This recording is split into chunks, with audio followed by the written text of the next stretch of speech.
Let's start off with the Stanley Cup champion, the Hurricanes.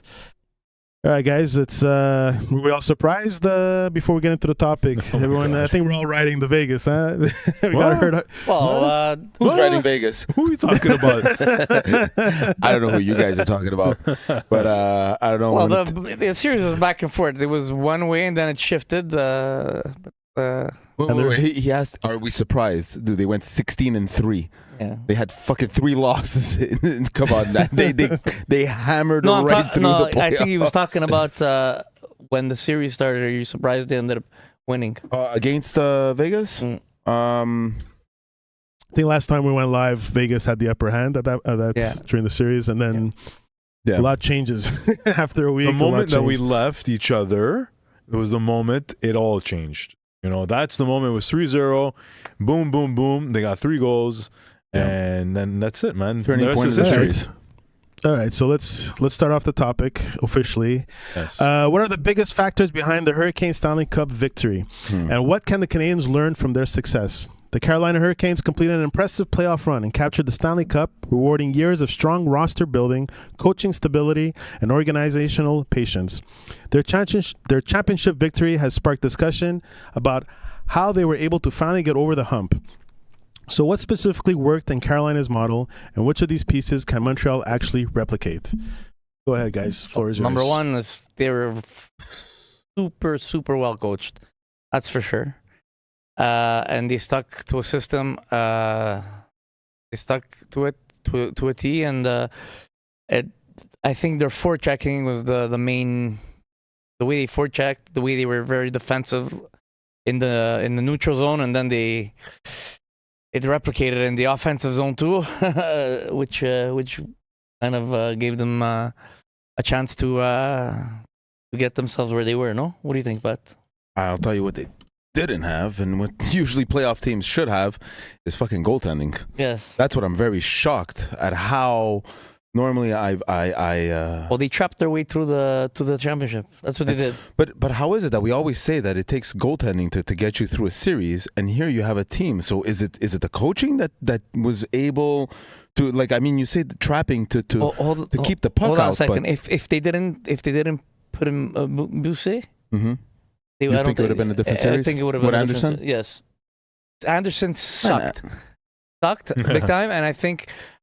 I'm not taking anything away from Carolina and how they won, because their system overpowered Vegas. But I think they wouldn't have. I think Vegas would have had an easier time winning if they would have kept Anderson in the net. You think so? Yeah. For me, Anderson is not a top tier. He's not a playoff goalie. No. Well, listen, he got plenty of wins, guys. Yes, his save average was awful, but he got the wins for the team.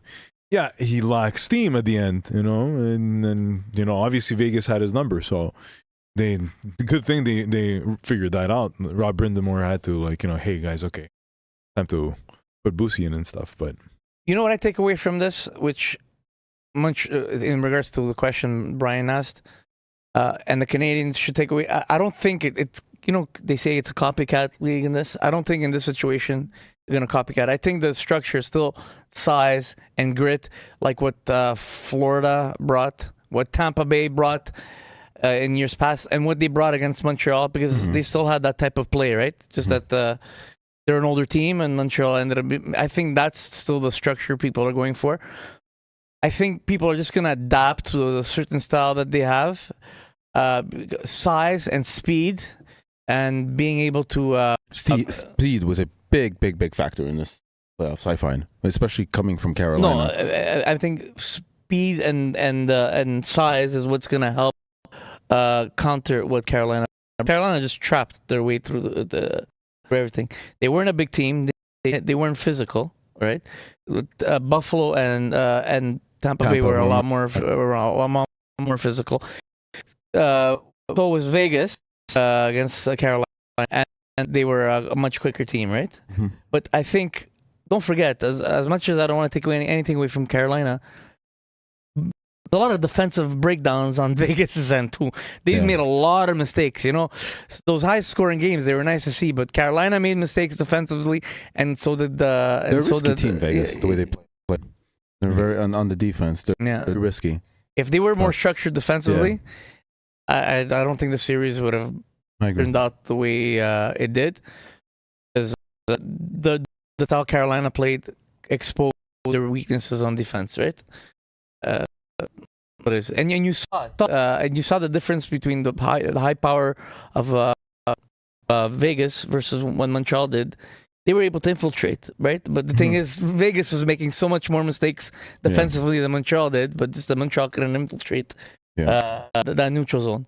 So that's what I would take from that. But I don't think this is going to change the aspect of how people are going to build their teams. No.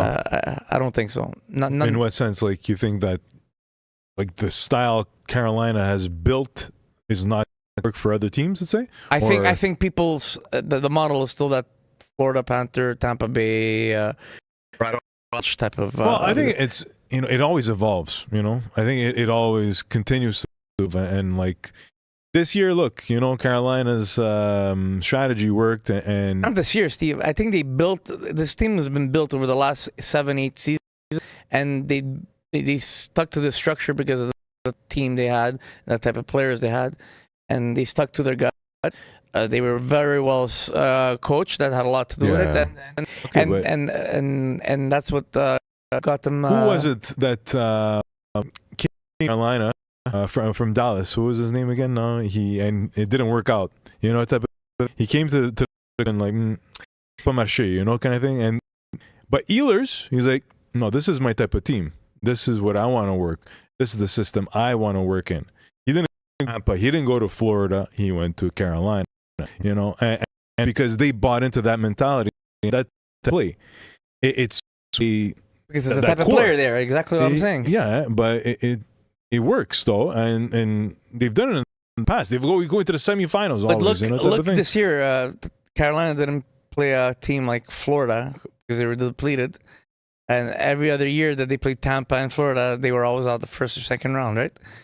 So, that had a lot to do with it, and the teams that they played weren't even close to what those other teams were. The only reason Montreal beat Tampa Bay, because it was very close. Tampa could have easily took that series because they're an older team, right? And Montreal was able to expose them offensively, right? So, I think the main thing is still size and speed, especially size. And if you take it, since we're talking about Montreal, if you take Montreal and you would put more size onto that team, you would have seen a different result. More size, more speed, people into the rares. So that's not even you have to have. It's been the moment that we were something's off here.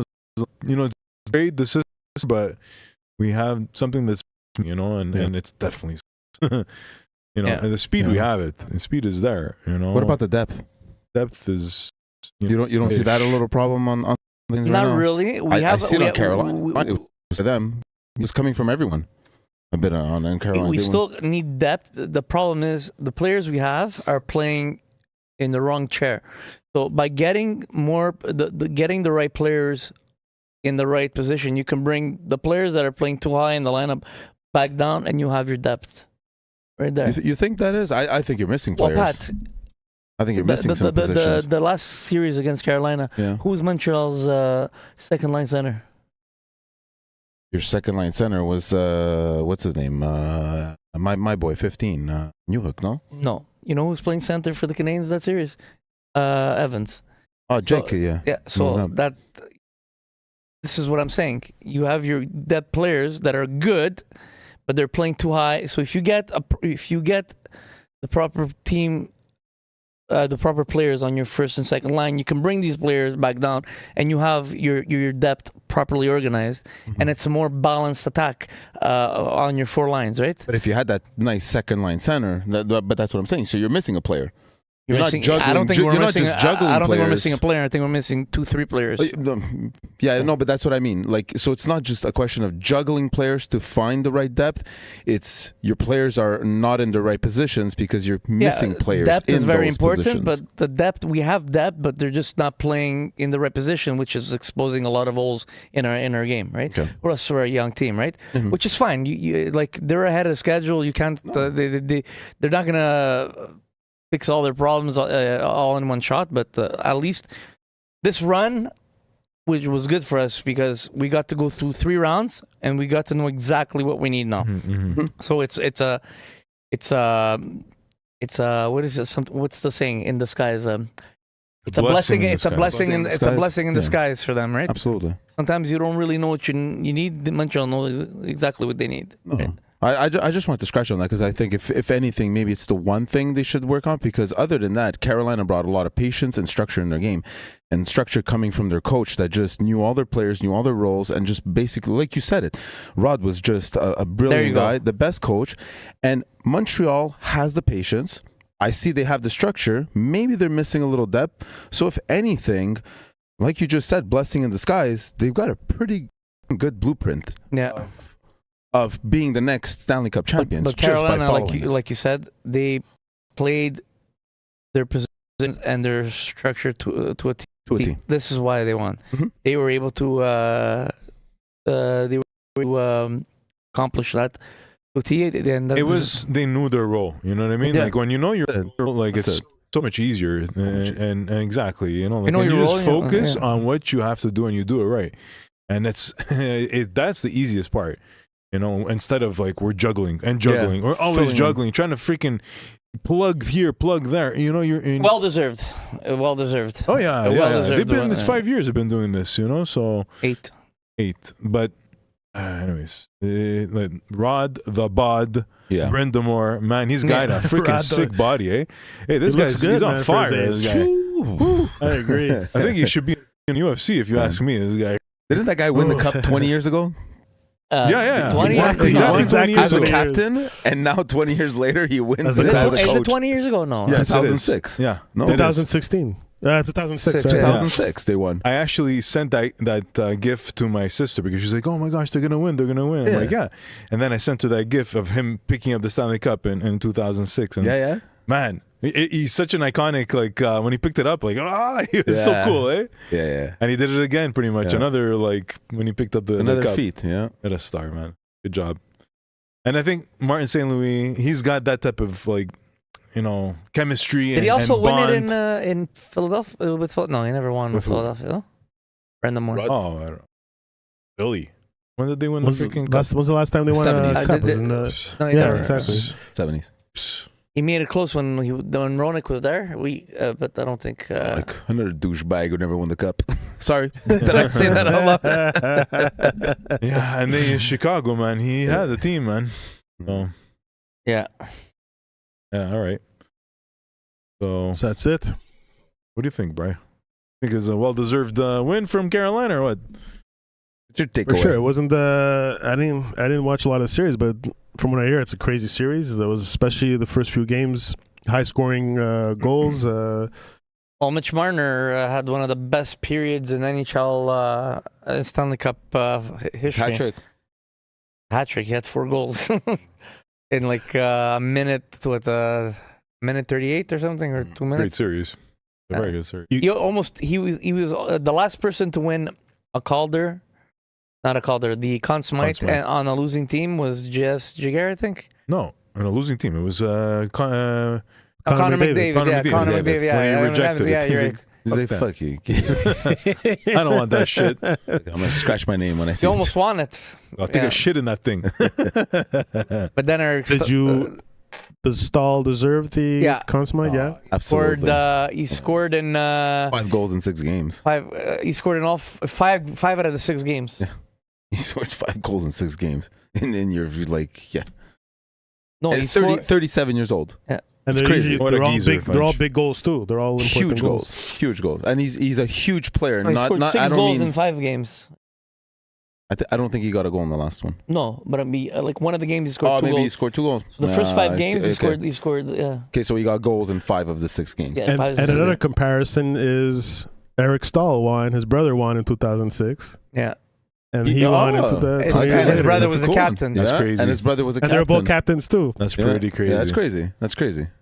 That's crazy. They were all together. Was he the captain, his brother, in 2006? Eric, Yeah. the year, yeah. Or was he captain after that? No, I think he was captain. I'll do a quick check. Eric. Don't wait for me. Continue talking. Yeah. Yeah. Anyways, I think overall they deserved it, and Montreal needs to, from what they can learn from that is the size and the speed in order to get the hump for a team like Carolina. But I don't think it's the new norm. I think they need to get that size. I think the speed they have it though. The speed they have. The speed they have. They don't have. They're not learning to get the speed. They have the speed. They need size and grit. They need size. They need that type of focus that they have. That each player has a role and plays it like it's no tomorrow, man. Right. If you're gonna shot block, you're gonna shot block till you're freaking blue in the face. Mm-hmm. If you're gonna whatever, Use the body. You're the guy. The crash the freaking. You gotta crash. Let's not forget though, these guys are young. Yeah. Carolina was an older team. Yeah. Like so, it's all about experience. It right? takes time to develop your identity. That's for sure. It's not everybody. Oh yeah, they know exactly. Even hockey players don't even know their identity as exactly what type of player they are. You know, it takes time. Yeah. So just to hit back, Eric Stahl was not the captain. Guess who the captain was? Yeah, Cam Ward. No, it was. No. The captain was. Oh no, Brind'Amour. sorry, I thought It was Brandon. The captain was Brandon. Brind'Amour. Yeah. That's true. We said it before. Consummate That's right. was the consummate was Cam Ward. Yeah. was- I had a feeling it wasn't. Yeah, I even said it before. I was like, he won it as the captain, and now he won it as the coach. Yeah. That's it. You All right. smoked a little bit too much wacky tobacco. Pat? Just a little bit too much of the sticky wicky. All right, we move on. Yeah, let's move on. All right, so Mike Babcock. What are your thoughts on the Oilers evaluating Mike Babcock despite the concerns that emerged during his Columbus departure? Mike Babcock's name has once again surfaced in NHL coaching discussions. Reports suggest that Edmonton Oilers have interest in him, but concerns remain regarding the circumstances that led to his departure from Columbus before coaching a game there. But here's the real question. Does his track record justify the baggage at this point? Well, just to make it clear, apparently the investigation is done and they're allowing Mike Babcock to coach. No, they're allowing the league to go ahead and hire him if anyone wants to hire him, right? They're allowing him to coach in the NHL, right? Yeah, exactly. Personally, this is so just for people that may not know, I'm sure people that watch this know, but what's the issue with Mike Babcock? What was the baggage that they're talking about? Okay, so first of all, he's a great coach. He's one of the best coaches out there. He knows he's a good hockey guy. He knows how to win. He knows his hockey. But the thing is, he's apart from all that, he's got a great track record, right? With Detroit and with Team Canada so on and all that. But not so much Toronto, but but no, go on. but that's a different story. But the thing is, he's also got a track record of being a real prick and a real pain in the ass and being like doing unkosher things like players, right? And it's not all players. Like he'll never do something. It's about showing superiority. You know, he wants to be the guy. You know, to show that I'm in charge. It's all about ego, and you won't do that to your star players. So you're basically saying you won't pick on the veterans. He won't. No, it could be a veteran. If a veteran is a Fort Liner, you'll pick he on has him. his favorites. He has his favorites, and the rest he treated like shit. Everyone else, the Fort Liners, the role players, and it's not only that, the coaching staff, the training staff, the arena staff. He treats everybody like shit, right? And he does borderline stuff that's unnecessary. Look what he did to Mike Modano for no reason. He scratched him on his last game. His last game, it was 1,000 games or 1500 games. What was it? Yeah. Like, you don't do shit like that, you know? And stuff either with Mike Commodore or with what's his name there, Corrado. A lot of players in the league really don't like him. So, like, I don't understand why they have to recycle all these coaches. Yes, this guy brings a credentials. good... he has credentials. He's been there and done that. But for me, the juice is not worth the squeeze, as they say. Because they're saying that Connor McDavid and Leon Draisaitl, you know, they gave the okay to the Oilers to pursue him. But you're throwing your freaking whole your team under the bus by doing this. Because you know, this guy, you guys are not going to be the ones affected by this, but this guy will, you know? Well, Tony, you have to also think he's learned his lesson. Like, I'm sure he changed. He's going to be a changed man. He's not going to be the same Mike Babcock. No, he's never apologized for anything, this guy. And I'm not saying he apologized, but I'm sure he's going to change his tactics. Well, right. He got fired from Toronto for this bullshit, okay?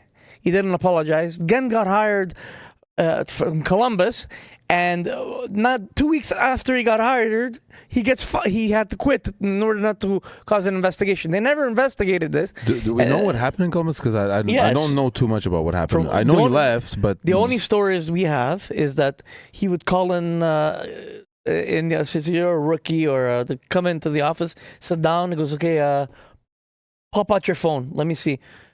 Put it on airplay. Let's see what you have in your pictures, and he would just expose what's on your phone is, and who knows what the conversation is. Like, you just go through people's privacy, you know, stuff like that, or belittle players or belittle the staff and just mean to people. It's just about having the like he wants to go in and say, listen, you're the player, but me, I'm an Olympic winner. I'm Mike Babcock. I won a Stanley Cup with Detroit. I want to make sure. You know where I stand on the totem pole and where you stand. You know, it's just do your fucking job. You know, why do you have to? No, I agree. You know, I get it. So like, yeah, there's no room for garbage like that. But no, but he's still a talented coach. He still has coached teams. But if you're bringing all-star teams, my question is why? If the only problem is that people have a hick with him because of his attitude, why can't a GM or an owner just be like, hey, not on my team? Why can't he just he's probably be like, been told that before? Like Tortorella's been told that before, and Tortorella's kind of changed his ways. He's still Torts, but this is the difference between Tortorella and Mike Babcock. Tortorella is hard. He'll get on you. He's a prick, but he cares about the player. So he'll get on you like if Pat he Burns. Well, what I'm saying is, if Tortorella sees that he needs to get on you because you made a mistake, he's gonna rip you to shreds.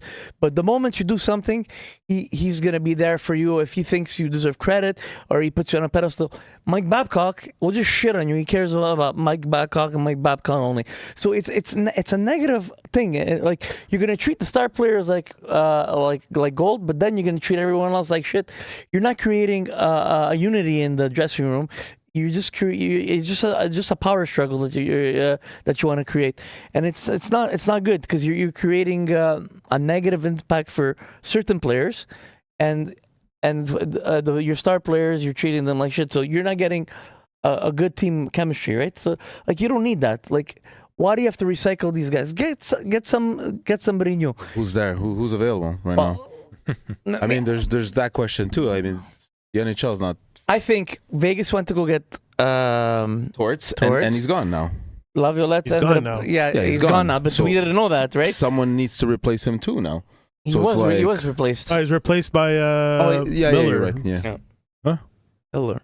No, Miller. that's in Toronto. Toronto. The guy from Oh, that's Toronto. Right? Oh yes, he's the assistant coach. Yeah. The assistant coach. Okay. Anyways, I think they might not hire him, especially now that Tortorella is available. You know, I just don't see why they're still not making Bruce Cassidy available to because they don't want him in this. I think they just don't want him in the conference, right? Against them. So I think Edmonton bit themselves in the ass, especially throwing McDavid and Draisaitl, saying that they support the decision. They're backing Edmonton if they decide to go that route. You know how that it's not going to affect you, but you're throwing your teammates under the bus. It's just causing more friction. Like, I don't see. But maybe they're fed up and they need a wake up call, and they're like, "Fuck, this team's not listening to us." You don't know what's going behind those doors with Draisaitl and McDavid. Okay, I'm sure McDavid even if they hire Babcock, what difference is it going to make when they have problems in goaltending, they have problems on defense? Well, okay, is it going to make that much of a difference? No. Like right now, your priority is not to go get a top tier NHL coach. You're going to have to pay millions and millions of dollars when you already got rid of your coach, which his new contract extension still didn't kick in, but you got rid of him, right? Worry about building a team and trying not to lose your star player in McDavid, who you have signed for another 2 years. And if things don't go right starting next season, there could be even a possibility they'd ask for a trade during the season, which you don't want, right? So, why you have to throw more drama into the fire? You know, I don't get it. It's a big disaster, and it's a big PR problem for Edmonton. It's horrible. Well, Steve, you want to say something? I think they have very little choice. I really do think Edmonton is really stuck, and nothing is given. And there is, if you're gonna start recycling old coaches, I mean, it's ugly to start going to that avenue. Mike Babcock, you imagine, but here we are, type of thing. And if it's going to create a response out of Connor and Draisaitl and I don't know who else is going to wake up out of this, this could be a huge thing. It could actually work maybe, or it could really crumble. This whole organization. This is going to backfire on them big time. It's already backfiring, and I have a feeling. Okay, so yeah. Darnell Nurse has already asked for a trade, right? Yeah, absolutely. That big red flag for Edmonton. I don't know. Who knows how many more people are going to be like, oh, this is going to be cringy, man. But what are they going to do? They're going to take Patrick Roy? You know what I mean? I don't think so. Who else? Now they have Torts. Now they have access to Torts. But and maybe Cassidy, but they won't get access to Cassidy. They won't get Cassidy. Supposedly, Vegas gave permission to one team to speak to Cassidy. That was the Toronto Maple Leafs. I don't understand why they didn't hire him. They didn't want to pay him. That team, this is a complete. If they had the opportunity to hire Cassidy and they didn't, that's ridiculous.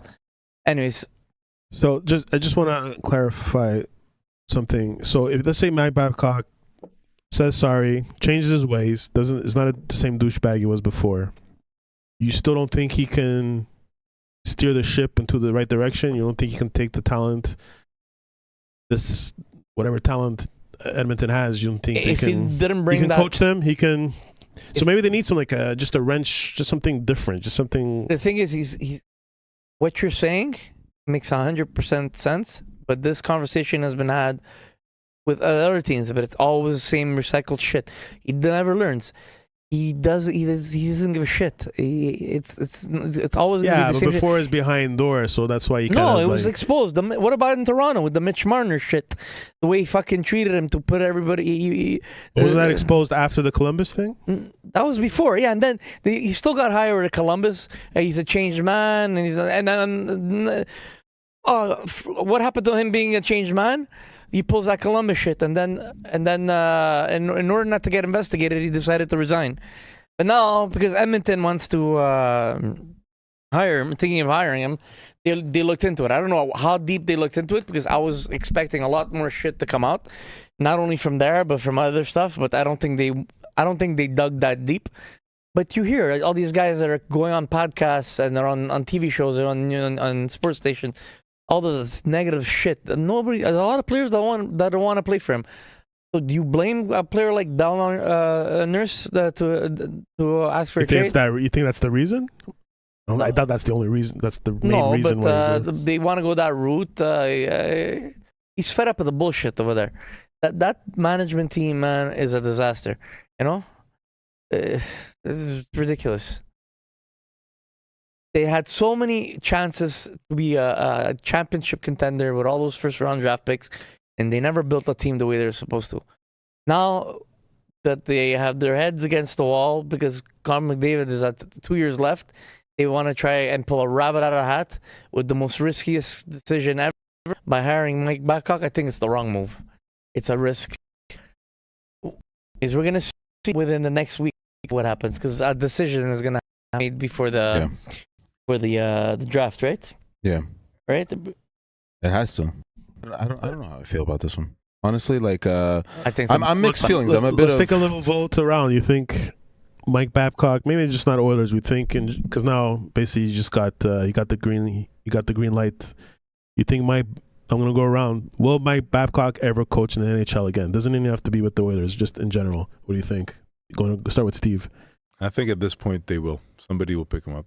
Somebody will pick him up. Yeah. Pat. I think what I was gonna say is basically he's gonna play for a team.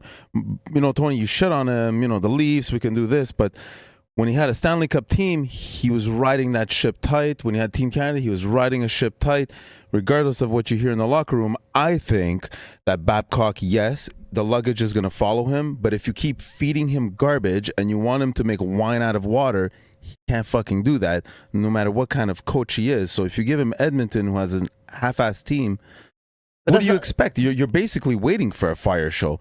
So but that's not the problem with Babcock. It's not the hockey stuff. It's the freaking other shit that he pulls behind it. It has nothing to do with hockey. He belittles people. I don't think he can go so long, but he can't go forever doing that kind of shit. Someone's gonna correct him. Yes, okay. He did something bad once. He talked bad. But I think that's a detail. If it get time to get serious, and an owner of a team of an eligible playoff team comes about and says we want to hire you, and they're serious, of course he's gonna get talked to and be like, you can't pull these little shit, fucking treating our rookies like a little baby, and like we're done. You can be a coach. We're gonna let you steer the ship. You don't think that's happened before when he got hired in Toronto? But like I said, if he's surrounded by a bunch of babies, what do you want him to do? He's gonna be a babysitter, and he's gonna act like a babysitter. He was surrounded by fucking babies, and those kids couldn't produce on the Leafs. So it's not Babcock's fault either. Like it's about a bit being of everyone. babies. He was the one that only people. It's not him having to take care of kids that are acting like babies. You're misunderstanding where I'm coming from. I don't know if you took the time to listen to all the stories about all the shit that he pulled, but when you have time, go online, listen to Mike Commodore, listen to Frankie Corrado, listen to freaking Mike Modano, listen to Chris Chelios, listen to their stories, and then you'll understand where I'm. But everybody goes on fucking podcasts and they tell stories about their goaltenders and their alcoholic fucking guy. And okay, so this is the past, but going forward, he's still a fucking NHL coach, and this guy has proven himself. Now the question should be: does the risk outweigh the reward? And this is where we don't know where he stands. I think so. You're saying he's gonna sink that ship. I don't think he's even gonna get the job in Edmonton. But he's gonna get a job, like Steve said. He's gonna find another job. But let's just close off this topic. Pat said he has a chance. Yeah. Tony, I'm assuming you're feeling he'll never work in the NHL again. I think if he gets a job, it's going to be Edmonton that's going to hire him. But if not, I don't think he's going to get hired ever. No one else is going to hire him? All right, interesting. Unless Edmonton decides to pull the trigger on this, he'll get another chance. No, I'm saying because now he's been green cleared, so maybe that opens the door. He's been cleared to make sure he didn't do anything illegal on the thing, but he hasn't done it. It's not that he does illegal. He does really bad stuff. It's not nothing illegal, but it's just he brings very. He's a toxic guy. That's what I want to say. It's either he brings you up or he brings you down. Like down. as much like is the like I said before, is the juice of what he brings hockey wise worth the squeeze when he brings so much toxicity and everything else? It's like these freaking NHL teams are like beating up wives that just keep on coming back, man. Anyways, let's move on. Milan Lucic. Let's move on, guys. Seriously. She keeps coming back. Even the other guy, who's that guy? He's done, huh? Lucic. All over the place. One time. Not too long ago, they announced that he was like, fuck out of here. The guy was in Oilers, too. He went to the Sharks, Winnipeg. Oh, you're talking about... he beat his wife, too. Yeah. Is he still playing? I don't know. The black, he's black, right? Yeah, The black Patrick Kane. Evander Kane. Kane. Evander Kane. Kane. Evander Kane, that's it. Yeah, Yeah. you're talking about Evander. Guys, if you're enjoying the show so far, don't forget to hit subscribe and then give us a like, and make sure you schedule a reminder for every second Thursday at 8:30 p.m. so you never miss an episode.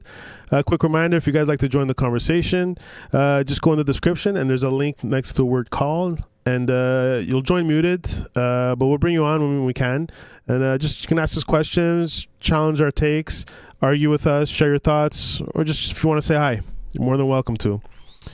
All right, trade rumors. So I have a little list over here of some players that have been swirling around the media, sports media. We're going to go down the list. Let me start off with which of these players mentioned in trade reports have real market value and which rumors are just media noise. As the offseason approaches, trade rumors are beginning to circulate around several high-profile players. While some names may simply be speculation, others could have legitimate reasons to be discussed as potential trade candidates. So as these names start flying around, which ones do you actually think are possible? And I'm assuming these are trade rumors to Montreal, right? Yeah, this is specific linked to Montreal. Yeah, Montreal. but that doesn't mean the Montreal and other teams. But Montreal is in So the you're saying these conversation are potentials, people that might are in the running for Montreal's might be in the running rumors to other teams in Montreal. Right. Yeah, exactly. Okay, so number one, I think we touched this last time. Dylan Larkin. What do you guys feel about Dylan Larkin? Well, he asked for a trade, but I think he's no longer into consideration as a rumor to Montreal. I think he gave three teams, and Montreal wasn't on that list. Huh? He expanded a bit there, but we don't know what that is. But this guy is biting himself in the ass. You're the captain of the Detroit Red Wings. You're asking for a trade, not happy, and you're asking them to limit it to 3 teams. If I were Steve Yzerman, I'd make him freaking come into the training camp and make him like you want out, and you're not giving us the best chance, to trade you and get something good in return, because you also you're not only limiting to 3 teams, but you're also limiting it to being creating competition to try and leverage like a better return, right? Mm-hmm. So and these guys, they all this with no trade clauses, or it's horrible. They should, when the new CBA comes, they should put in a stipulation. If, in my opinion, like somebody said, they should nullify their no trade clause. If somebody has a no trade clause and they ask for a trade, there should be a clause in their contract to say you automatically have to provide at least a 5 to 6, maybe even 7 team list of teams you're willing to go at, not 2 or 3. Like you want to leave a team, kind of handcuffing the team. Yeah, exactly. Yeah. It's not right, Or if you want a no trade clause, you get less money. Yeah. Saying, you know what, $1 million just straight off the bat, you get off $1 million. That's good too. Yeah, give it incentive. Yeah, you want to stick around, then you're gonna get that extra $1 million, no problem. Yeah. So but that if you ask for a no trade clause, the team gets it up front. So, and over years, you want to have 5 years, whatever. Fair, man. Yeah. No, I agree. There should be a way around that no trade clause, because these guys, like Tony said a bit before, they use it to their advantage. And what does it do? It shoots the fucking team in the foot, because the team is limited to 3 teams that this guy wants to go to. He wants to go to Florida because he loves the sun.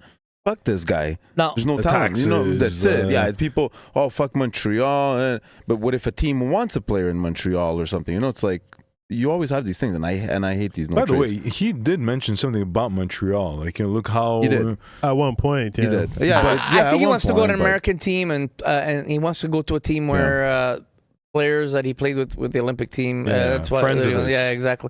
But look, even though I think just before you go off, just.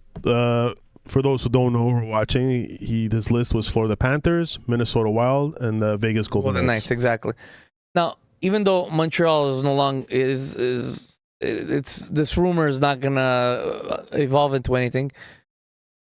What do you guys think if it was a possibility? Do you think he's a fit? He's too expensive, and it would cost. Would he be a good asset? Oh man, it would cost the Canadiens too much. He fits. I don't think it costs him too much.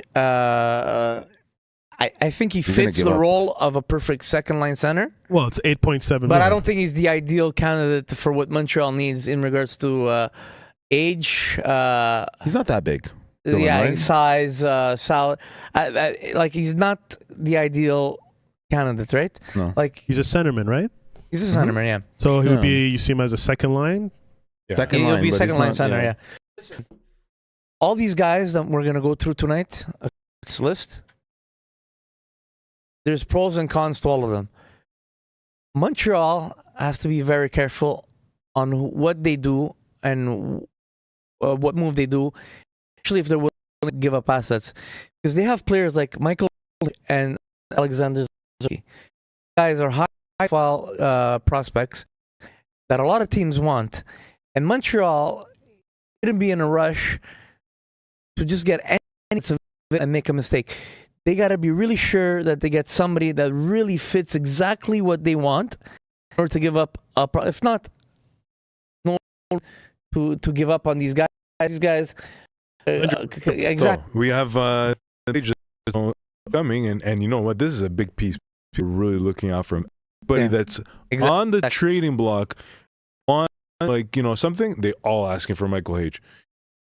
Guy, but freaking guys.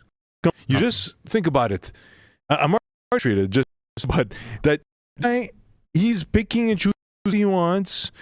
This sounds to me, And okay, no, just let him have whatever. No, it doesn't work that way, Like it do for me, and you're gonna bring that to you. What are you gonna? Okay, Mr. Prince Larkin, here, get out of here. 8.7 season. 7. Right, but you're 6'1". You think special. He's too expensive. I said it, and it's going to cost you a big player. Detroit's going to want something big in return. Yeah, 100%. So, especially their captain. This is one of those guys like potential. No, you have to think. You have to think. 4 years. Who are chips that you are willing to up? You just said them. Age, Zarovsky. You got to be like these chips. You said it, Steve. You smart and who you exchange these chips for. Yeah, Dylan Larkin is not even in this. And I don't know. Well, because it's Montreal is not a destination, so this is but he's in a discussion because he's decent and a second line center. But he's not going to Montreal, so discussion, but not for Montreal. Just next, yeah. All right, listen, if Kent Hughes has a hard-on for freaking Larkin, I'm sure he's going to make it happen, okay? Honestly. Yeah, but don't be giving up draft picks. Don't. But he does it, I'm sure. If Larkin, he's part of the list. If they make a freaking that everybody blessings, the Pope, the freaking comes out. Can go. You're not to speak. You're not allowed to speak to another team's player. Yeah. They're under contract. So unless Kent Hughes goes to, I really want him. Convince your player to add us. Eiserman. So and Kent Hughes, obviously. So he missed. So Montreal's out of the question. Let's move on. Next on the list is Robert Thomas. So this guy has been on the talks all season long, all playoff long. He's a better fit than Larkin. A lot of people like him. He's a good player. I think he's too similar to what Suzuki brings. I think we need something different. I'm not keen on him, but he's also another player that's off the list because they came out St. Louis and said he's not on the trading block. They're not trading him. And why?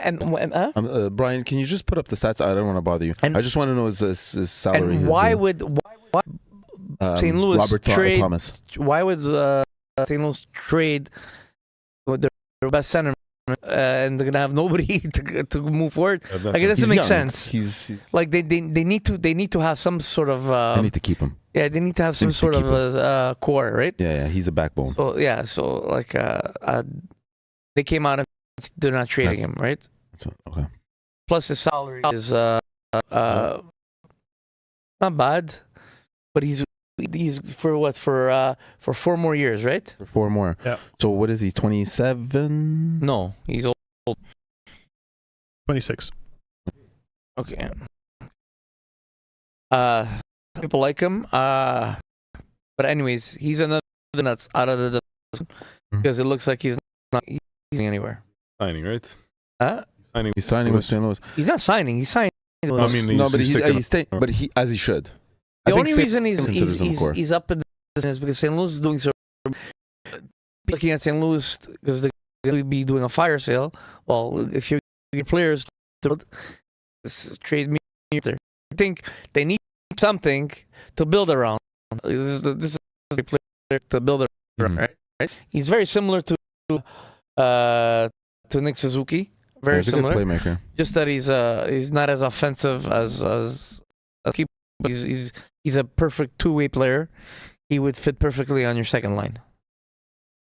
All right. Well, No. I don't know. Yeah, Yeah. of course he'd be perfect, but maybe a little too similar, like you're saying, like with Suzuki. Well, what's how many points does this guy have last season? 64. So obviously, on a team, it's pretty. Type of thing. Yeah, give him the team. Well, you put him on a line with Demidov, you'll see an increase. But a lot of people like him. I just feel there's another player that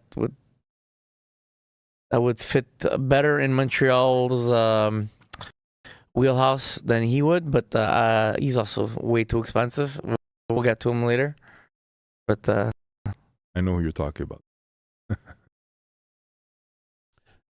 we move on to the next one. Next is Mason McTavish. I kind of like interested in him. I don't know. Contract is it's up with it. He's another going to be a core player on that team. He had a down year, and you want to pull him up, Bri, while we're talking about him. He had a down year. He's young, but Anaheim is loaded, right? So it's not somebody they willing to part ways with, right? His contract is good. He's got another 4 years. He's got another 4 years on his contract, and he's young, right? Brilliant. So there's potential for his ceiling to be better than what he has, but his value is not as high because of his low productivity this year, right? So but Anaheim's picking it up. Is he going to have the same season? I don't think he's going to have a 41-point season. I think he's getting traded. I don't know if he's going to Montreal, but I think Anaheim is probably is going to get rid of him. They need to. They don't have space for him, right? And $7 million. It's not that they have so much talent there. He's expensive now, right? Mm-hmm. Him and another player I see is a fit, but is it the right fit for Montreal? This guy, what was his productivity? What did he end up finish the season with last year? 17 goals and 24 assists, 41 points. 41 points. Minus 15. Minus 15. Yeah, his team wasn't. So Montreal trades for him. You have to be banking that he turns it around. Do you think he can? He's a big center though, 220. Yeah. Big boy. That's the only thing 6'1". Usually 6'1", you're 205, 207. That's 219. That's the thing that appeals me the most from this big guy is his size. He's for 6'1". He's a big boy. Oh, this is a big boy. And he can skate, right? Yeah. So we'll see. I think him and another player are the most likely chance if Montreal makes a chance. But I have the strange feeling Montreal's going to make a move this offseason, and it won't be a center. It's going to be a winger. A goaltender. Huh? Let's get 4. Let's get 4. Let's even it out. There's a third man out. Let's make it even. What do you guys think of McTavish? I think Mason, like Ken Hughes likes underdogs. You know what I mean? I like him. He likes underdogs. He likes to work with people that have opportunity that you can improve. And Mason probably, he's got sweet hands, this guy, and he's got the size, and if he uses it to his advantage, he's young. Yeah, that's Super the thing. young, Which is a good thing. It's a good player that would fit the Martin St. Louis project again. Exactly, yeah. But he loves that. That's what I see in him, but it's a risk, though. Of course, but I like him a lot. I think he's a good player. All these trades are risks, if you ask me, except for one. And where I'm going, what I think, but we'll talk about it afterwards. Are we thinking about the same guy? I think so. But New Jersey. Yeah, 100%. But like Mason, like who do you give up? Like or maybe Zurovsky, type of thing. Unfortunately, Zurovsky's such a phenom. Maybe listen, that would suck to. I said it before. If you're gonna give up Page and Zurovsky, the move Montreal makes, they gotta be 100% sure on what they're getting, and it's gotta be a perfect fit. It's too much of a risk. Montreal's ahead of schedule, man. They can't just be because of the season. We need to get somebody. Again, they don't find the right guy. But go into next season with Evans. Okay, understood, Tony. But the reality is that Zurovsky hasn't played a single game yet. Michael H has not played a single game yet. And we want to win. Okay, when are we going to win with these guys? We want to win, but the thing is, Montreal is not going to win just with a center. Montreal needs a center. They need another winger, and they need another defense. They need at least 3-4 pieces. So don't think Montreal is going to get all these pieces this year. So if they can't get the right center here, go get something else, and wait. You have patience, because if you don't find the right center, make the trade where you can get the player you want on another position.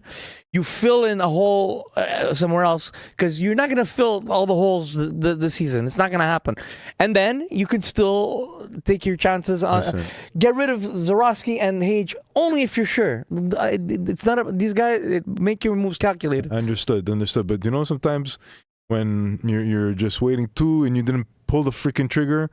And that's the problem, like you're waiting to listen, this nice situation. It could have been interesting for Montreal, and we didn't pull the trigger. But Nice is not a center, Steve. Nice is not a winger. But they create size on that wing that we're missing so badly. And he's a big piece. If we develop that guy and he's tradable in the future, well, you didn't lose anything if he's an amazing player. Who would it have cost though for exactly? Nice? Who knows? I don't know what it was going to cost. That's the thing. Anyways, I don't think Toronto is trading him anymore because the new management. Why would they trade him? Especially what a fucking mess was it? They have the first round pick now. They supposedly they got rid of their goalie, no? Yeah, they got rid of the goalie. But he's not their because they're sticking with Stolar, right? So they got rid of Wolf. They got rid of the goalie. But Matthews and Nylander, they got to satisfy them, right? They're going to go get rid of Nice, their best power forward, after them, no. I wouldn't trade him. If you were Toronto, would you trade Nice? No, he's 23 years old. Ridiculous. No, I wouldn't trade him. Well, they're willing to, but I guess the new management. And Ferrio's back. Alex Tuch as a free agent. Yeah, we're going to talk about him. It's on our list. We're getting to it. We'll be an overpay to get Tuch, but we keep in touch. We get to keep Hage and other assets. We're gonna touch base on Alex Tuch. Welcome back, Inferio. Was that it for Mason? Yeah. All right. Number 4 is Alexis Lafrenière.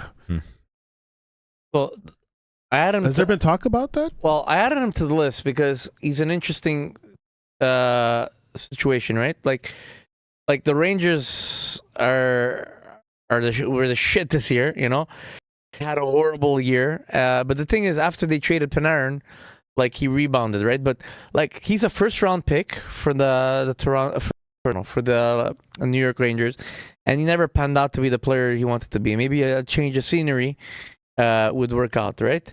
He's a good gritty big boy. He's a right winger, right? Yeah. He's a big boy. Yeah, he would. 6'2". He's 6'2", 190 but the thing is, Yeah. he's a gut chez nous, right? Mhm. So it would fit over here, but is he the right fit for Montreal? I don't know. My question though, and then correct me if I'm wrong, Tony, because I'm not too sure, but was Alexis Lafreniere on the trade block because he's asking for the trade, or because the Rangers are having cap situation? No, I'm just he could potentially be available. Okay, because I heard the Rangers are dealing with a cap situation, and so someone has to be shuffled in and out, and I wasn't sure if it was because of that or if he's asking. There's going to be movement. If you just look at the Rangers as a whole, they didn't do well last year. They started getting rid of players during the season, right? And they're probably going to keep offloading players because they're going to restructure a bit. And he didn't have a good... he hasn't been the player that they wanted him to be. So if they can get some assets to bring in some new blood and like retool, because that's what I think. Well, the Rangers right now are pretty good in the cap space. Yeah. They have $26 million. But I think they're rebuilding. There's a whole... I don't think they're going to rebuild. No? I think because they have a pretty solid core. I think they just want to retool and just gain more assets and like maybe within a year or two start being competitive again. So like if they're willing to move assets, this guy would be a perfect opportunity to move. So if they're willing to move, I was just saying maybe it's something Montreal would could look at, since he's a winger, he's a big guy, 6 foot whatever I said, was it 6'2"? What? Yeah, 6'2". 6'2", but he's also a quick 6'2" guy. He can skate, right?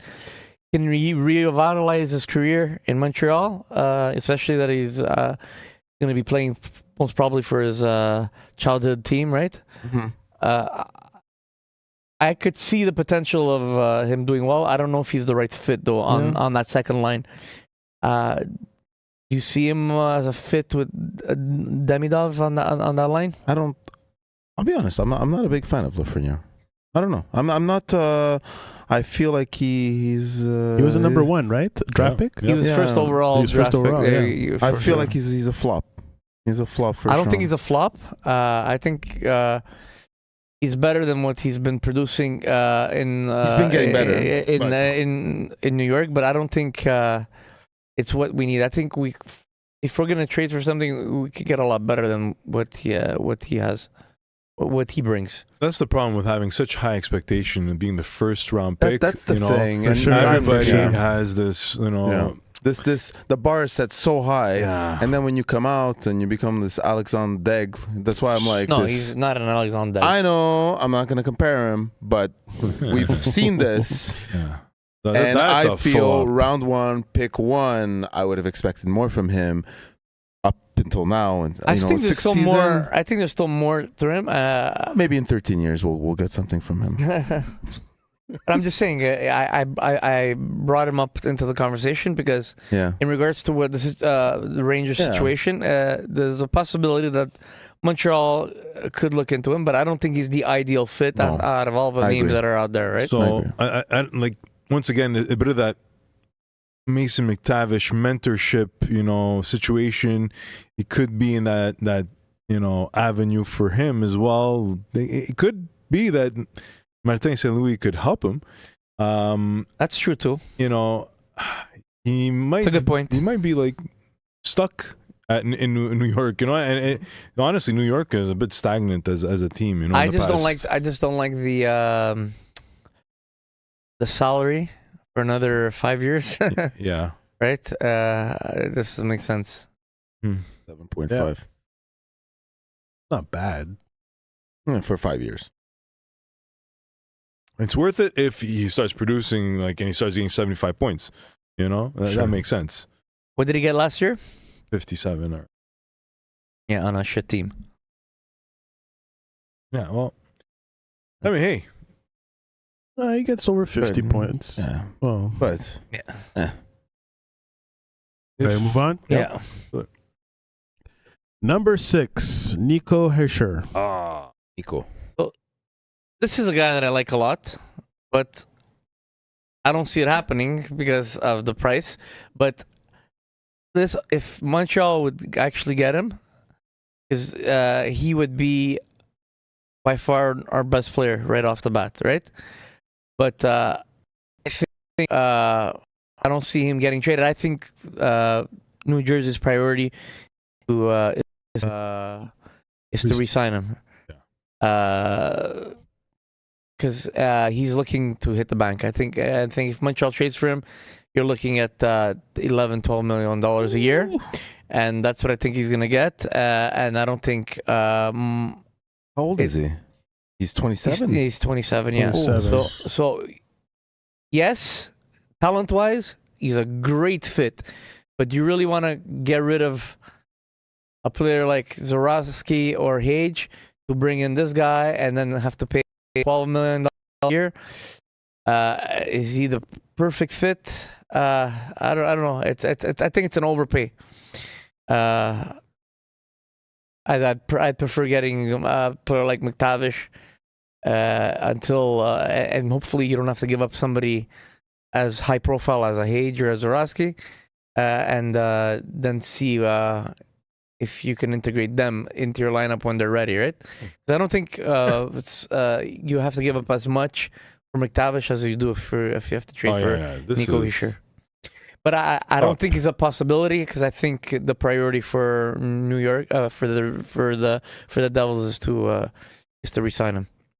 I mean, they're not going dumpster fire like New Jersey here. They're good. They're still good. You know, like they don't want to get rid of this guy. No, they lost freaking what's his name there? The defenseman there, the Minnesota Hughes. Quentin Hughes. They don't want to lose him too, right? They want to stay competitive, right? Yeah. You mean New Jersey lost Quinn Hughes? They didn't get him, you mean? Or? Yeah, they didn't get him, sorry. Yeah, exactly. Yeah, they didn't get him, right? So they don't want to lose the other Hughes brother too. Yeah, I know. That's what I meant. Eventually, they're probably, the Hughes brother are probably going to all freaking play together.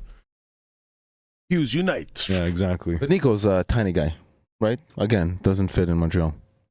6'1". What are you talking about? 175. I don't know. He seems fast. Look, you put him in the Montreal lineup. He by far our number one center. Yeah. Yeah, for sure. He's that talented. But you're looking. He's a UFA, so you're paying top dollar. He's looking to hit. You think he's gonna jump to a 10 plus? I think he's gonna get 11-12. Yeah, I think he's gonna get 11-12, and I think New Jersey's gonna sign him at that, and they're gonna sign him at 8 years, and they're gonna sign him just before because he can get 8 years with New Jersey, right? He was drafted by them, right? Yeah. If I'm not mistaken, go down. Yeah, go down on the other. Yeah, he was drafted. Yeah, so they can sign him before September, and they can get him for 8 years, and it's a good deal for New Jersey. Just for a trade at $12 million when you have to give up assets. Oh no, that's a lot to swallow, man. Yeah. No. Jersey's at 10. He's already at 10 million, so they're gonna have to. Yeah. Cap space wise. Yeah. So like talent wise, I think he's perfect fit. I just don't think financially it's what Montreal is willing. I love the way they build the team, and I think the right guy is gonna come when it comes. That's what I think. So I don't see them trading for him, and I don't think it's a possibility. I think New Jersey's priority is to lock him up. So right, it'd be stupid to let go of this guy. Yeah. Honestly, I think they're gonna lock him up, and I think it's gonna happen before July 1st. In the next couple of weeks, I think he's gonna be signed, and then no more talk of him. All right, Inferio. We finally got to him. Alex Tuck. What's the story with him, guys? So he's a UFA, right? But him too, he's looking to break the bank, right? Mm-hmm. But I bring him up because he's a forward. He's a big guy. Would Very fit big on guy. your bring him up. Bring up as a Yeah, he's a DB. big guy. He would fit perfectly on your line. But look, you saw Montreal We and saw him. Buffalo. Yeah. What did he do? I think Nothing. He's Nothing. past nothing. So you're gonna overpay for this guy for nothing. You know, he's already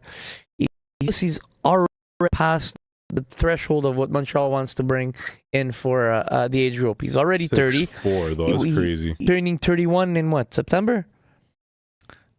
No, he just turned 30. He's 30. Yeah, so he's 30. So he's already passing his prime, right? So he's another guy who's looking for another $11-12 million contract, right? You think he's going to get $11 million?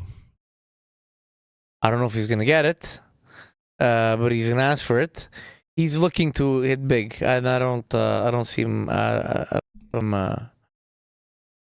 getting picked up by Montreal, especially for his production. He did nothing in the playoffs. Nothing. But yeah, in the season, he's effective in the season.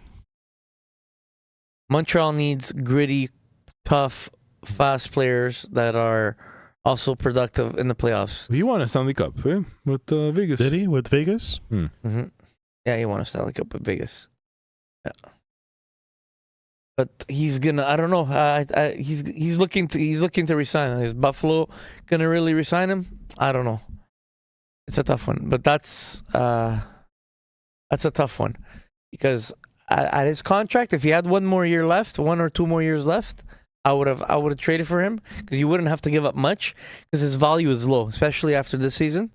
His value isn't as high, so it would have been a perfect opportunity to insert him into your top 6 and not worry about having to give up much, and then see what happens with your prospects, right? Mm-hmm. But at this point, What do you think happens to him? You think he stays? I think Buffalo's going to resign him. You think? You don't think someone's gonna go scoop him up? No, that size. Buffalo has a future. Yeah, they need him. He had a bad season. Yeah. I wouldn't. If you're gonna go pick him up, you're gonna have to pay top dollar for him. I don't think. Okay, so Brian, can you pull up the cap space on Buffalo?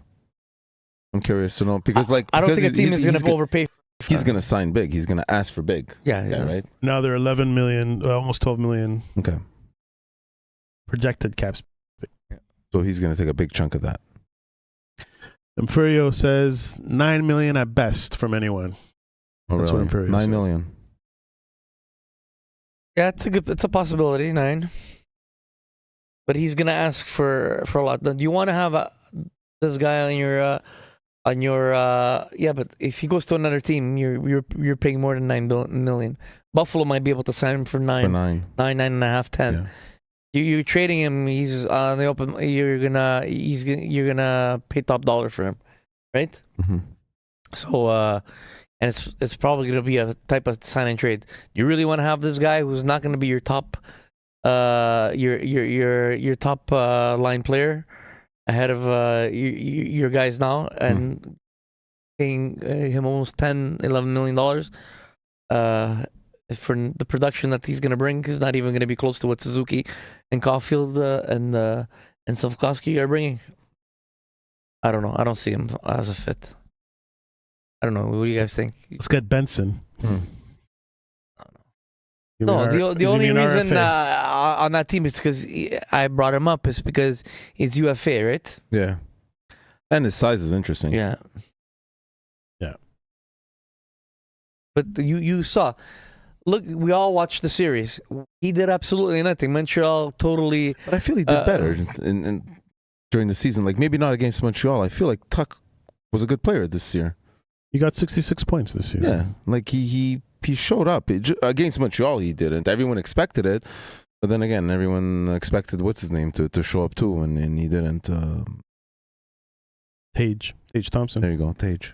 Yeah, he's looking to. And you can't shit on Tage because he didn't do anything in the playoffs. I mean, he's looking to break the bank too, and I think his best bet of doing that is resigning with Buffalo. Yeah, that's what I think. Don't forget, a team who wants him is not only have to pay, but they have to also give up assets. So it's a hard pill to swallow, especially for a guy who underproduced this year and then totally was absent in the playoffs.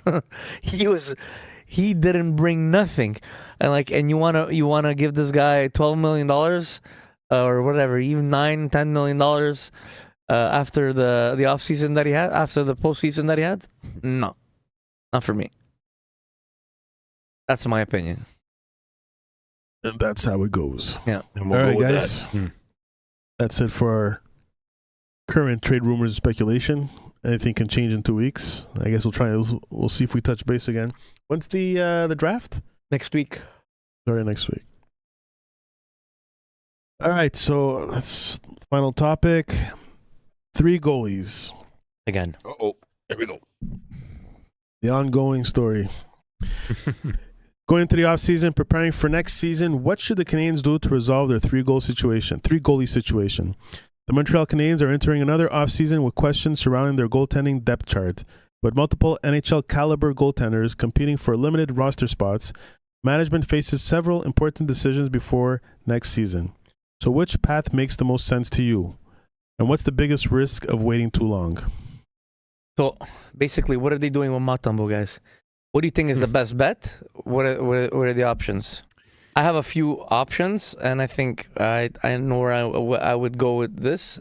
My take might be a little bit unpopular, but I think we trade Montembeault for Darryl Nurse. Oilers need a goalie. Why not? I don't know. I don't think Kent Hughes is ready to give up on Montembeault. Montembeault, no? Yeah, I think he's willing to give him one more shot this season. And I think going in with Dobej and Montembeault and Fowler sits. He sits on. He goes to the AHL. So you make a good point. I think they're gonna try and trade him, but right now his value is so low. Yeah, exactly. Why would you trade? Why would you trade somebody when his value is low, right? So like. Especially after the way the season ended. Yeah. Like, you're going to go pick a guy who's sitting up in the fucking bleacher and be like, hey, league, look at him. Yeah, that was the guy you guys didn't fucking use because you had another guy. Yeah. Nobody fucking wants him. And you can't you can't bring him send him to Laval because of the waiver process, right? You're going to risk losing him and stuff, right? We'd lose him in the waivers? Most probably, yeah for sure. There's rules and regulation for sure. Play him 50-50. Ideally, just like Swayman and Allmark, do that with him. Well, that's what they want to do with him and Dobej. With Dobej and Fowler, right? But the thing is, think about it. Fowler is still young, and for me, Fowler is still the future. Right now, you want to ride Dobej to the fullest, especially after the end of the season he had and the incredible playoffs he had. This is the guy you want to run with, right? So, even though you want to split the games with Dobej and Fowler, do you really want to have Fowler play even 30 games? Or you want him to continue to develop and play all the games in Laval and really see where he's made of until they're really ready to compete? And then, at the same time, you really get another in-depth look at Dobej and see what he's really made of before, because eventually by next year, and the next year, you're going to have to decide on if you want to offer him a contract, right? So by then, you have him. You'll have a better idea of what he's really made of, or if it's just another fluke. I don't think so. I think he's a legitimate goaltending. But why not have Montembeault as the backup instead? Give Fowler more time in Laval, develop, and at the same time, build up the value of Montembeault again, and then trade him. Yeah, and then bring up Fowler the way unless they can get something for him in the off season. Yeah, they're gonna trade him. I have a feeling he's not gonna get the value. No, but maybe what I'm saying, if he's part of a package, of a bigger package, right? Because there's teams that are looking for goaltending, and there's teams that know that he just had an off thing. Like what he did in the last 3 seasons wasn't a fluke. Mm-hmm. He had a bad season. He couldn't rebound. And Montreal said, look, so we can't wait for you.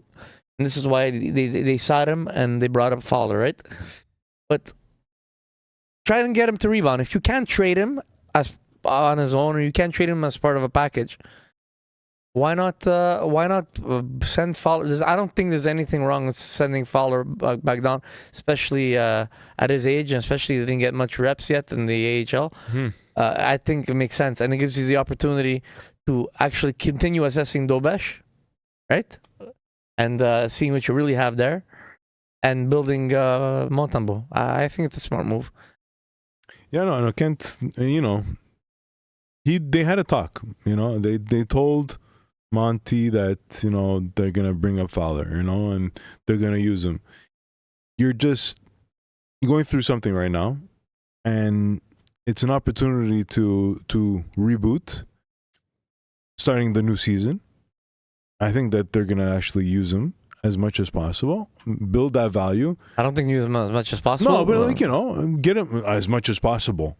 Tony, I'm not saying that Dobesh you run with him like you're saying. I think you run with Dobesh. Yeah, but I'm saying that Monty, you use him as much as possible. You see that he's not playing one game. Okay, give Dobesh 2 games, let's say, and then go back to Monty. Give him that chance again to create some value for himself and for your club. That's an understanding that, hey, you know what? If you play good enough, hey, we're gonna have to trade you, buddy. But I see it more as if you were gonna keep both Dobesh and Fowler here, I was seeing more of a 50-30, 50-something, 30-something split. But why not give Dobesh more games, have Montembeault as the backup, give him less games, and as he's building, start taking away from Dobesh depending on the situation. Yeah. And then 100%. Trade him. But and at the same time, it gives you the opportunity to give more games to Dobesh and not worry about having Fowler sitting, right? Because the Fowler-Dobesh situation, I don't want one goalie sitting. They have to both be playing, like Pat said, like the Swayman and Hallmark situation. They have to both be playing. But because he's so young and because you have this situation, send them back to Laval. Who cares? Right now, worry about one goalie, and who knows? Maybe you realize you have an opportunity to trade Dobesh if that's the thing, because you realize Fowler is the guy, or you want to trade Fowler because Dobesh becomes the phenomenon. Well, you thought that everybody thinks he's going to become whatever it is. You're building 2 goalies properly. I think it's the right move. But I still think if there's an opportunity to trade Montembeault this offseason, they're going to do it. But I just don't see it. Low value right now, Pat? Low value. I don't think they can maximize that trade deal if they do it on its own. No, but but in a package, that's interesting. Yeah, in a package. That's interesting. Yeah, it is. Especially if they're trying to look for like a defenseman or a winger or something. Maybe throw in as a package, right? That's it. Right. Because they don't want to lose. Already lost. They're losing Liney for nothing, right? He's gone, right? He's gone. So and Gallagher, they're gonna try and. You think he's gonna play? Gallagher? Is there a chance that he's gonna come back, or is because he said he's out? He's not playing with Montreal anymore. He's done. Huh? So Montreal's gonna try to trade him, I think. But if worse comes to worse, if they trade him, Montreal is for sure gonna not get back anything in return. They're gonna do him a solid, but they're not gonna also get screwed. So if worse comes to worse, they'll do the buyout, but they really don't want to do a buyout, so they're gonna they'll trade him, because don't forget it goes against their cap, right? Yep. All right, guys. I think that's it for the night. Yeah. We go 3 goalies. That's the final. No 3 goalies. 2 goalies. 2 goalies, but and Fowler. Fowler is going to go back to the AHL pretty much for a little bit of time. But that's if we lose him. There's that risk of losing him. No, Fowler can't lose him. He's on an entry-level contract. Yeah, okay. Well, you mentioned it before. That's why. No, Montembeault. When I said that, I was talking about Fowler. No, Montembeault. Montembeault. Yeah, like it's a possibility, but it's very unlikely. But it's something Montreal has to consider, because at the end of the day, let's say the camp starts and Fowler is like blowing everybody out. He wins the job as the backup or the second the 1B. sometimes the hard decisions that they didn't expect to happen. Okay, we'll take the loss here. Yeah. We'll send him to Laval. If we lose him, we'll trade him for nothing. Yeah. Even though it's low value. They have to look at the best decision. I'm telling you right now, the situation, because we don't know what's going to happen in September. But right now, unless they can get something from him for a package, I wouldn't be surprised if he's the one in Montreal backing up. No? Yeah. It makes sense, right? Yeah. I want to see Fowler. I think for me, Fowler is the future, and I think you're gonna have two good goalies as a tandem, which would be great, right? And then USS. But I think because of the youngness of his age, I think we can wait one more year for that to happen, right? Like they already made strides in other. I don't think they need to advance and rush everything, right? Don't rush it. Slow Don't down. rush. Like there's time. Yeah. And You got everybody. You got a lot of guys locked in. It's. Pat, what happens when you rush into things? You make mistakes, right? You make mistakes. So why rush into it? That's the same thing like for the centers. Fools rushing. Take your time. And if they're already ahead of schedule, that's the great thing about this season. They're ahead of schedule and they learned a lot. So if the right move is not there, don't worry about it because you have something coming up anyways, right? Yeah. And if the mistake is not, if you don't make a mistake, And don't we have another goalie that's in the pipeline somewhere? I forget where he's from again. Supposed to be pretty good too, you know. Hey man, these are good problems to have. Is there another goalie in the pipeline? Yeah, there's another pipe. Montreal is one of the most stacked teams with prospects. Well-placed teams in prospect wise. Yeah. Bryce Pickford that's coming up. Again. They could trade him. They could trade for him. Don't forget it. What? They might trade for him. Bryce Pickford, yeah, maybe. They need somebody on defense, right? So he's a prospect, somebody that's looking to rebuild. He could be part of a package. You know? I don't know. We'll see. All right, I think that's it for tonight. Thanks, guys, for tuning in. Thanks, guys, for tuning in and sharing your thoughts in the chat. A little slow tonight to chat, but thanks. We'll invite you all to join us again, not next Thursday, 2 weeks from now on a Thursday, 2nd. Oh, yeah, it is. 2nd of July. Yeah. Join us back at the 2nd of July, 8:30 on a Thursday, and for another Habs conversation. Until then, stay passionate and keep the love for the game. Good night, everyone.